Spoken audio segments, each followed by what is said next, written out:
Okay, so we're looking at part 2 of the basic amino acid structure.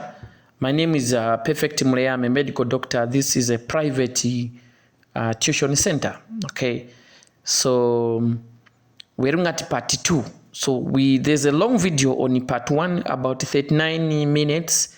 Okay, we were almost finishing up on, I was almost finishing up on the basic structure of amino acids, but the video had cut because the battery for the phone went down. So part 2 is just a continuation from part 1, and I was looking at points. So I was on point number 6 when the video went down. So point number 6 was on the aliphatic amino acids. Aliphatic amino acids, these are amino acids that are highly insoluble, very, very hydrophobic amino acids. So you call them aliphatic amino acids. Okay, these are leucine, very, very hydrophobic. Okay, there's also alanine, very, very hydrophobic. Valine, okay, valine, very, very hydrophobic. There's also isoleucine, very, very hydrophobic. So these are amino acids that have extreme non-polar properties. There are other hydrophobic which are non-polar amino acids. Others which are non-polar include the glycine is also non-polar. Okay, proline is also non-polar. Okay, then methionine is also non-polar. But then the major aliphatic ones are these ones. These tend to have branched chains. Okay, these ones. Okay, they form the major aliphatic amino acids. Okay, the next part, point number 6. From point number 6, we go to point number 7, are the positively charged amino acids. Positively charged amino acids. These have, these tend to be basic amino acids at a neutral pH. Basic amino acids at a neutral pH. Okay, examples are lysine, okay, arginine, and histidine. So lysine, arginine, and histidine are positively charged at a neutral pH. They have a positive charge. And I gave you some important information about histidine. That histidine has a property of having both alkaline and basic property, alkaline and acidic properties at a neutral pH. Therefore, histidine can function as a biological catalyst, can function as an enzyme. So it's very, very important that you take note of that. Then point number 8, from where we left it. Okay, point 8. Point 8, okay, on amino acids are the acidic amino acids. There are certain amino acids that assume an acidic, acidic properties. These have a sound of T. Okay, these are aspartate, okay, or aspartic acid. So these are acidic in nature. Okay, they also have a negative charge. Okay, these have a negative charge. They are acidic, aspartate, also known as aspartic acid. Then you also got glutamate, also known as glutamic acid. These have a negative charge and also with the acidic properties. So it's very, very important. Okay. The next point number 9 that I wanted to talk about in this part 2 is the color of amino acids. Color of amino acids. Okay. Most amino acids are colorless. Most amino acids are actually colorless. They have no color. They tend to be colorless. Majority of them are actually colorless, except the aromatic amino acids. Aromatic amino acids have color. Okay, these have color because they can absorb light.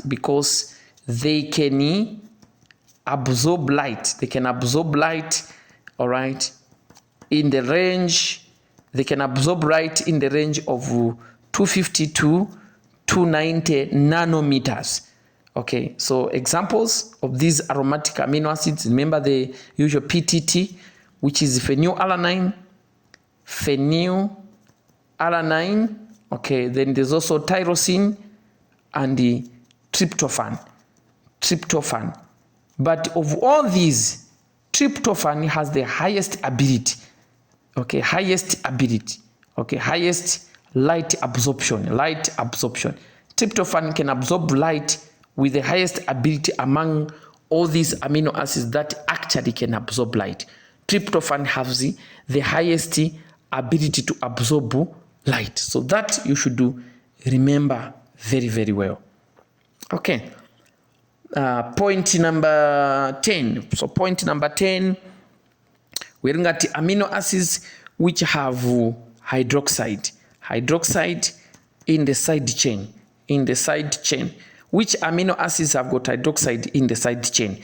Examples are tyrosine, have hydroxide in the side chain. Serine has hydroxide in the side chain. Threonine also has got hydroxide in the side chain. So that's just one point that you take note of. Then point number 11. Okay, those that have sulfur in the side chain. Those with sulfur in the side chain include cysteine, has sulfur in the side chain.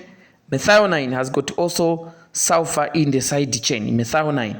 Okay, so please, again, that's an important point to take note. Because some of them, they ask them as to small questions. Okay, very, very important. Orientation. Most of the amino acids, in terms of basic orientation, they tend to be L amino acids. A few L amino acids, a few are D amino acids, a few are D. In terms of orientation, L is more like they are oriented to the left, but don't have to worry much about orientation. Okay. The next part that, which point was this? This was point 11. So we go to point number 12. Point 12, that I wanted us to look at on this one was the maybe diseases. Diseases of amino acids. Diseases of amino acids. What are the common diseases of amino acids? 1, albinism. Albinism. Albinism is a genetic disease. Okay, where there is impaired tyrosinase enzymes. Tyrosinase enzyme is impaired. Okay, as a result, metabolism of tyrosine, okay, to form melanin is impaired. To form melanin is impaired. Okay, is impaired. Why? Because of tyrosinase enzyme defect. It's a genetic problem. So melanin synthesis becomes a problem in melanocyte cells. Okay, so that's very, very important. So that's one of the diseases.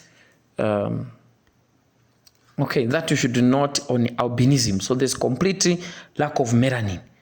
Number 2 disease is what you call Hartnup disease. Hartnup disease. Hartnup disease is because of tryptophan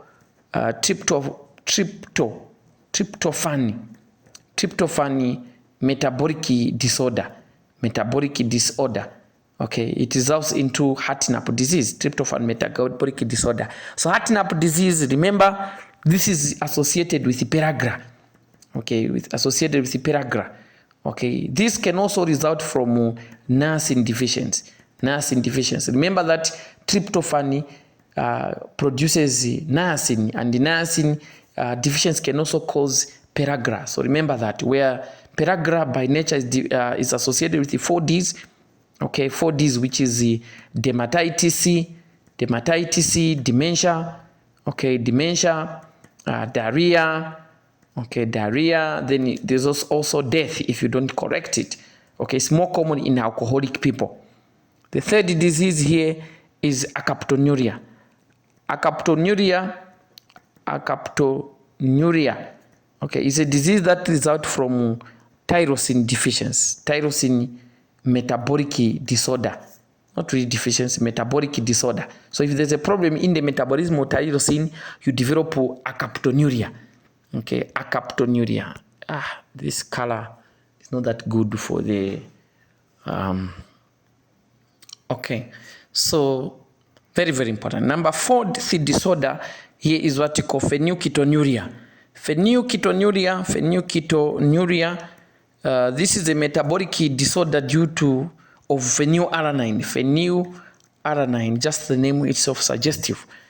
Okay, so very, very important. Number 5 is maple syrup urine disease. Maple syrup urine disease is because of metabolic disorder in the metabolism of leucine, okay, leucine, alanine, valine, and isoleucine. So metabolic disorder of these amino acids can lead to maple syrup urine disease.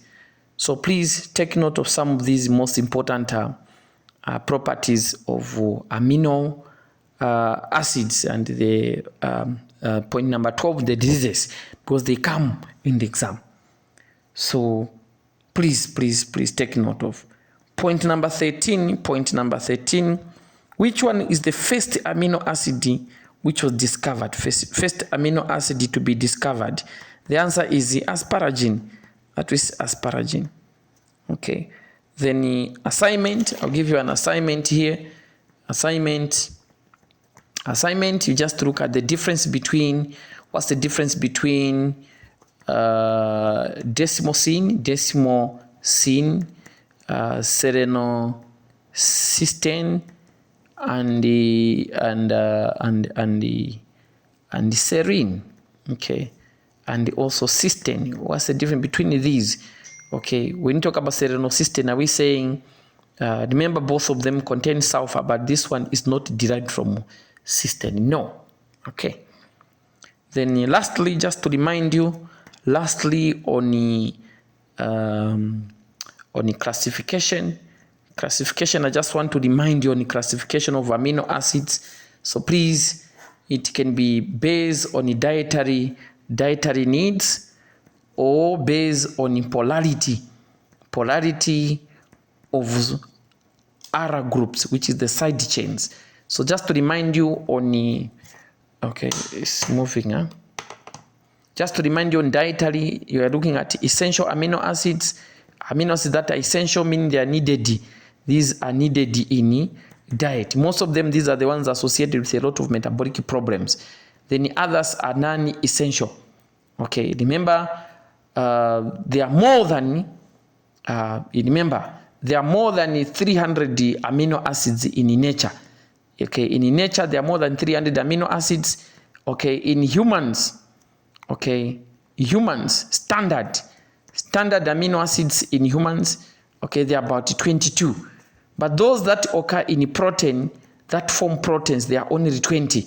So out of 20 amino acids that occur in human protein, remember, 10 of these tend to be considered to be essential. Okay, mean they are needed in a diet. Just to remind you, 10 are essential. Okay, remember the MAPU 3TV. Okay, which is histidine, is essential histidine. Isoleucine, that's the I there. Leucine, that's the L. The other L is lysine. Then you got methionine. Methionine here. You got arginine. Arginine here. Then you got phenylalanine here. Phenylalanine. Then you got threonine. Okay, threonine there. They got tryptophan. Okay, like that. Then you got valine. Okay, very, very important. So remember that in our arginine is semi-essential. Semi-essential. Is partially needed in diet, partially not needed. Okay. What else? Histidine is also semi-essential. Is partially needed in diet and partially not needed, especially in pregnant women and children. Okay, remember that. The non-essential, the remaining ones, the glycine, aspartate, asparagine, glutamate, glutamine, etc. The remaining ones, glycine, all those, the remaining ones, they are non-essential. Then polarity, remember we said those that are polar and those that are non-polar. It's based on the side chains. Okay, about 10 are considered to be polar. We talked about 5 being charged. Okay, out of the 5 that are charged, 3 are positively charged. That is lysine, arginine, and histidine. 2 are negative charged, tryptophan and aspartate and glutamate. Aspartate and glutamate, these are negatively charged. Okay, then lysine, arginine, and histidine are positively charged. So 3, 2. Then the other 5 are negative, are not charged. Sorry, the other 5 are not charged, but they are polar. Okay, these are the glutamine, cysteine, asparagine, serine, and threonine. They are polar but not charged. Then the remaining other amino acids are non-polar. Then other amino acids, okay, not part of the 20 amino acids, but they are part of the they are important in the human body. They are part of the 2 that make the 22 standard amino acids are ornithine. So ornithine, citrulline, these are some of the standard amino acids that are part of the 22. But the amino acids that occur in the human proteins are 20. How many amino acids form human proteins? They are 20. So remember that. Okay. So this was just a summary of the basic structure of amino acids. All right. So that's the summary of the basic structure of amino acids. There is still another lecture on metabolism. So metabolism of amino acids will come as a lecture on its own. Okay, so don't miss the lecture on metabolism of amino acids, or even the papers have finished. So don't miss a lecture on metabolism of amino acid or amino acid metabolism. This is where we're going to look at how amino acids are synthesized from precursors, from the 3 metabolic pathways, from glycolysis, from citric cycle, and from the pentose phosphate pathway. What products come from there that can be used to synthesize amino acids? Then when amino acids are broken down, okay, the products can either be the side chain, which is the carbon skeleton used for energy. Then there's also the amino group from the functional group, which contain nitrogen. So we need to look at how is nitrogen excreted among the aminoteric and the uricoteric and ureoteric organisms. For example, human beings are ureoteric. They excrete nitrogen in form of urea. So we need to look at urea biosynthesis. So urea biosynthesis, there are steps. The step number 1, we need to look at that transamination. Step number 2, oxidative deamination. Number 3, ammonia transport. Number 4, urea cycle reactions, which requires about 6 different amino acids. Some of them occur in human proteins, 2 don't occur in human proteins. We look at how urea is synthesized. So this is another lecture that you need to know on amino acid metabolism. Okay, so there will be part 3, which is amino acid metabolism. Okay, this is more difficult, and it's a bit longer. So if I have time, I'll make a video on metabolism of amino acids. What we have done is just amino acid basic structure. There's no metabolism here. So there's metabolism where I look at urea cycle, amino acid synthesis, and all the kind breakdown. So that is under metabolism. So please, we end here. Yours, Dr. Perfect Muleya. Dr. Perfect Muleya. Okay, these are private. These are just private. These are just private videos. 0979508 or 096920505120. So please see you, those of you that are my students, make sure you watch these and enjoy the free lecture. All right, we end here.